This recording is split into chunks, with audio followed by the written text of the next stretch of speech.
Lepo pozdravljeni vsi skupaj. Lepo je se videti v takšnem številu, že kar nekaj časa v tej sobi nismo bili tako, bom rekel, v veliki sestavi, kar se tiče medijev. Slovenska ljudska stranka je globoko ukoreninjena v slovenski javni in pa politični prostor, ki ga je že konec 80-ih, takrat še kot Slovenska kmečka zveza, tudi pomembno sooblikovala. Prav SLS je začela premike, ki so vodili do politične pluralnosti ter samostojnosti in neodvisnosti naše države. Vendar pa žal preteklih 20 let Slovenska ljudska stranka ni samostojno kandidirala za najvišjo funkcijo v državi, za predsednika republike. Osebno menim, da se to danes v Sloveniji tudi pozna. Države pestijo velike in majhne države. Mnogi od njih ljudem grenijo vsakodnevno življenje, otežujejo delo in celo ogrožajo zdravje. Zdravstvo še vedno čaka prave rešitve. Kmetje se sami borijo proti vladi in tujim podjetjem, da bi zaščitili zvrsta kmetijska zemljišča, vrstijo se požari, narava pa pustoši po poljih, gozdovih, sadovnjakih in travnikih spuščenih ozemov. Medtem se za nekatere zdi, da so zaščiteni bolj kot kočevski medved in se jim nikoli ne bo treba odgovarjati za bančno luknjo, zadolženost in propadanje podjetij. V zadnjih nekaj letih naš slovenski in evropski vsakdan vse bolj zaznamuje tudi resne varnostne grožnje, terorizem seje nemir, strah in smrt po Evropi in svetu. Vlada smo že takrat, ko je bil tak razvoj dogodkov, le eden od možnih scenarijev, spraševali, ali je pripravljena, da zaščiti prebivalstvo in opozarjali, da mora Slovenija kot branik zunanjih meja Evropske unije posvetiti še posebno pozornost zaščiti naših meja. Od predsednika države, vrhovnega poveljnika vojske, v tem času ni bilo slišati, da bi se pri vladi zavzel za ureditev razmer in delovnih pogojev vseh tistih ljudi, ki jim poveljuje, vseh tistih, ki nas dobesedno varujejo. Vprašamo se lahko, kam gre ta država, kam gremo kot narod in kaj lahko kot narod storimo, da se stvari začnejo obračati na bolje. Eden od načinov, na katerega lahko vsak polnoletni državljan pomaga premakniti to kolesje v tek, vsekakor predstavljajo predsedniške volitve. Nekateri, še premalo jih je, odidejo na volišča in oddajajo svoj glas za kandidata ali kandidatko, ki jih najbolj prepriča. Drugi, kot je Suzana, se odločijo na svoja ramena sprejeti še večjo odgovornost in kandidirajo. V Slovenski ljudski stranki smo se odločili za kandidatko, ki pooseblja prenovo stranke in predstavlja svež poganjek na starih koreninah. Suzana Lara Kravc predstavlja sodobno širino, prav tako pa zmernost in tradicionalne vrednote SLS-a. Kot predsednica bo znala v ključnih trenutkih izkazati razumevanje in pokazati smer narodu, znala bo biti moralni kompas, ki ga danes pogrešamo. Veselje in ponos mi je, da vam lahko danes predstavim kandidatko Slovenske ljudske stranke za predsednico Republike Slovenije, Suzano Laro Kravc. Verjamem, da bo Suzana širino svojega razumevanja, odločnostjo in prizemljenostjo tista kandidatka, ki bo najbolj prepričala volivce. Čas je, da Slovenija dobi svojo prvo predsednico. Suzana, izvoli. Hvala. Lepo pozdravljeni tudi v mojem imenu. Jaz sem Suzana, sem žena in mati, samostojna podjetnica, profesorica slovenščine in ruščine po poklicu, sicer se pa ukvarjam s prevajanjem in z drugimi oblikami učenja. V Slovenski ljudski stranki sem že 7 let. Verjamem, da se to marsikomu zdi zelo kratek čas. Zame je to petina življenja. V stranko sem vstopila na pobudo mojega očeta in sicer v predvolilnem času, ko je lokalni odbor potreboval pomoč pri pripravah na volitve. Od tajnice lokalnega občinskega odbora do vodje volilnega štaba in tudi, ko sem se preselila, sem to delo nadaljevala s veseljem in zagnanostjo. Sem kandidatka za predsednico države, ki se je pripravljena boriti proti korupciji, proti kvarnim posledicam preteklih režimov, ker verjamem, da se moramo iz preteklosti učiti in hkrati ne smemo dovoliti, da nas ta hromi. Svojo kandidaturo želim pokazati Sloveniji, da razumem matere, razumem podjetnike, razumem kmete, razumem obrtnike in delavce in aktivne iskalce zaposlitve. Razumem vse tiste, ki dnevno upajo na zaposlitev in tiste, ki že delajo in dnevno upajo, da bo njihovo delo končno le cenjeno, pa se to še vedno ne zgodi. Razumem tudi stisko enostarševskih družin, vseh tistih, ki se dnevno borijo z etiketami, ki jim okolica pripisuje. Razumem stisko staršev in razumem starejše, ki so pozabljeni in zapuščeni. Razumem stisko vseh tistih, za katere se zdi, da jih je sistem tako ali drugače izkoristil, zapustil, prevaral, prežvečil in izpljunil. Tiste, ki se vsak dan borijo za preživetje lastno in svojih otrok. In tega ne rečem zato, ker se to lepo sliši. To lahko rečem zato, ker s tem živim in vsakodnevno to dejansko čutim.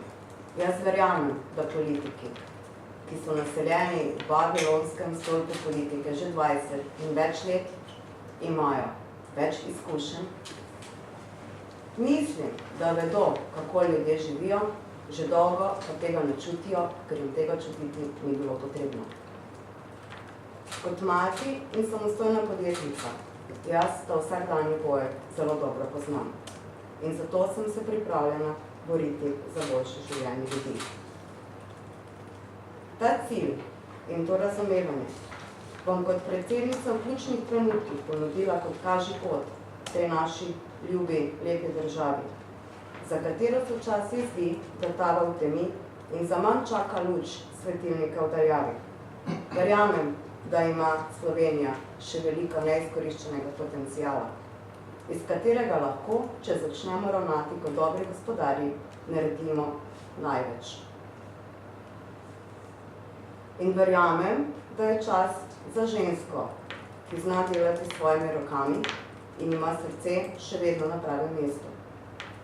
Slovenija seveda mora iti naprej časom, mora se razvijati, da bomo ne glede na to majhnost konkurenčni večjim državam.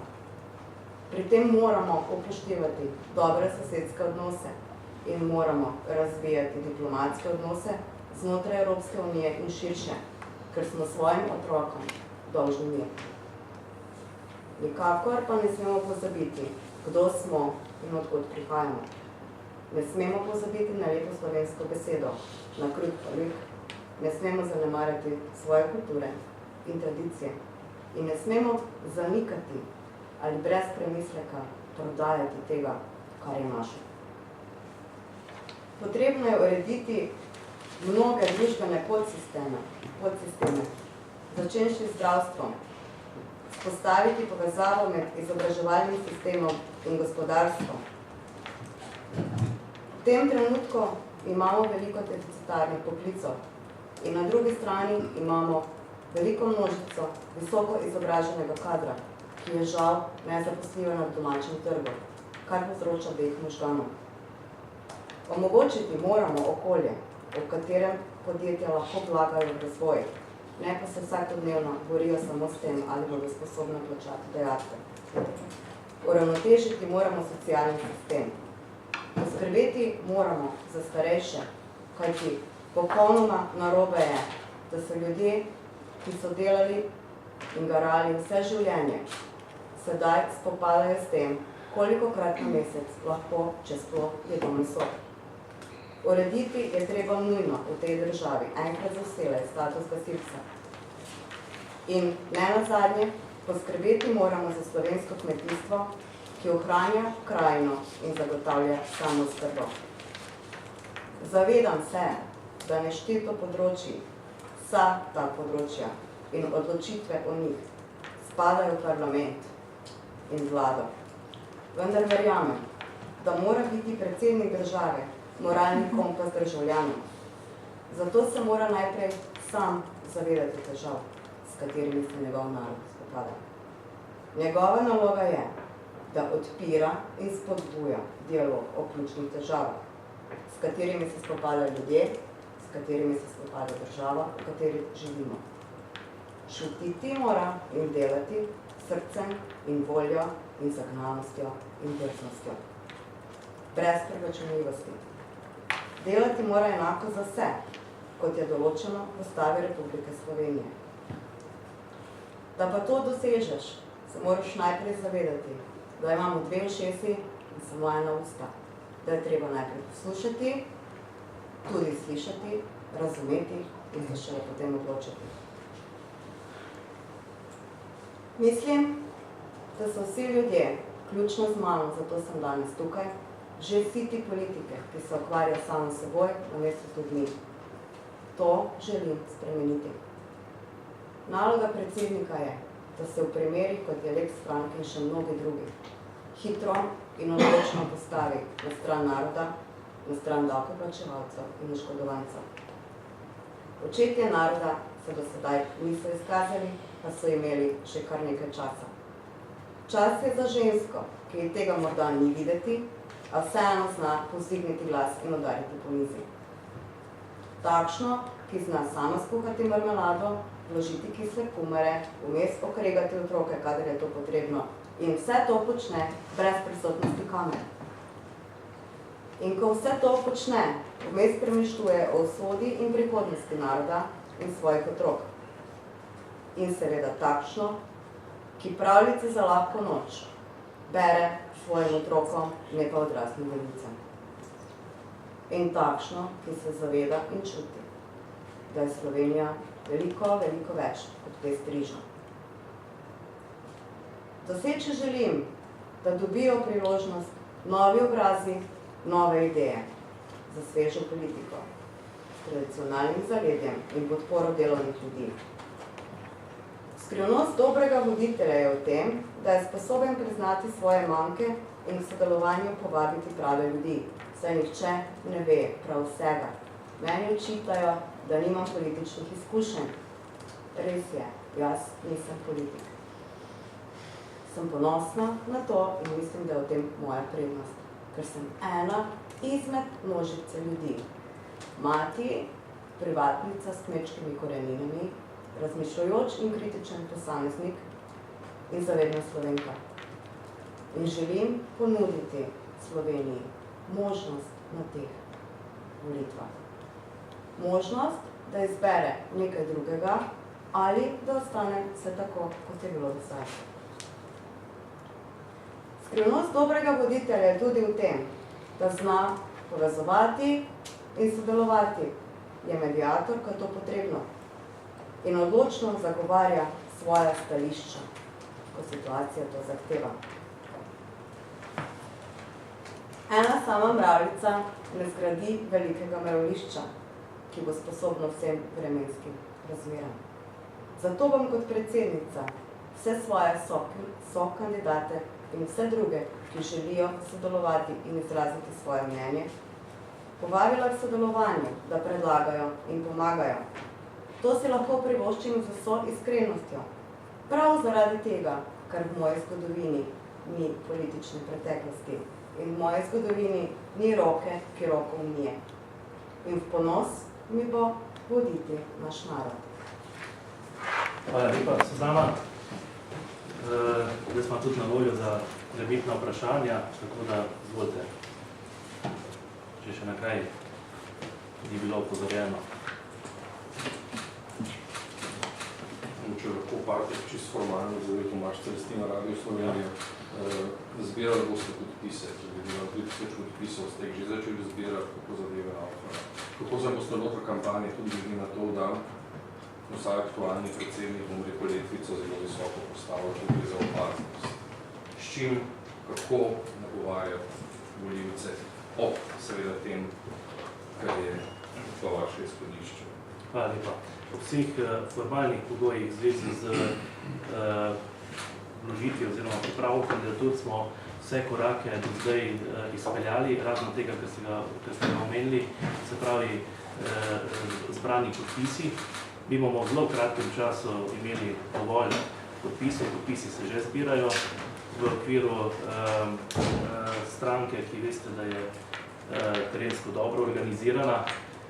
Pričakujemo, da bomo to naredili v zelo kratkem času. Tudi konec koncev to ne bi smeli predstavljati dobenega problema, glede na to, da ima stranka vsaj nekajkrat toliko članov. Kar se tiče, se pravi, izpolnimo še ta pogoj podpisov, vložimo kandidaturo. Zdaj jaz verjamem, da je Suzana odlična kandidatka, tudi verjamem na njen uspeh. Cela kampanja bo pa seveda tekla v skladu z pravili, ki v tej državi v zvezi s tem veljajo. Mi, bom rekel, obvladamo tudi tam moderne pristope.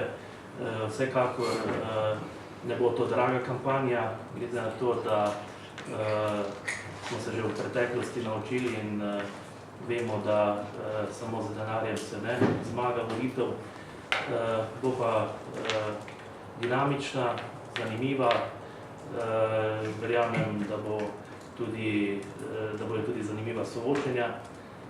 Glede na to, da se pa zdaj že pojavlja kar nekaj resnih kandidatov, vseh tistih, mogoče včasih tudi komičnih najavah in pričakujem eno dobro tekmo, kateri pa nas Suzano ni strah tudi zmagati. Tako, Peter, na nekaj, da mene zanima, koga boste tej tekmi od znanih kandidatov kot največjega konkurenta, da ne imenovati, to je tudi ženska, Borut Pahor, aktualni predsednik. Hvala za vprašanje. Koga vidim kot tekmica? Ne vem. Dejansko vsi smo konkurenti in mislim, da sem jaz v svojih izhodiščih popolno nasprotje obeh omenjenih, tako da bi težko to primerjala. Bomo videli, pustimo se presenetiti. Naj zmaga najboljši. Glede na to, da bo tudi ta kampanja močno zaznamovana z vprašanjem arbitražnega sporazuma, me zanima vaše stališče glede arbitražnega sporazuma, tudi odziv glede na ministra, besede predsednika države, Boruta Pahorja, konec koncev je bil tudi on snovalec tega sporazuma. Hvala. Že pred samo kampanjo in v referendumski kampanji smo bili kot celotna stranka proti temu sporazumu. In zdaj vidimo, da smo dejansko imeli prav. Ko se je sodišče odločilo, kot se je odločilo, menim, da moramo določbe spoštovati. Odzivov drugih na tem mestu ne bi komentirala. Hvala.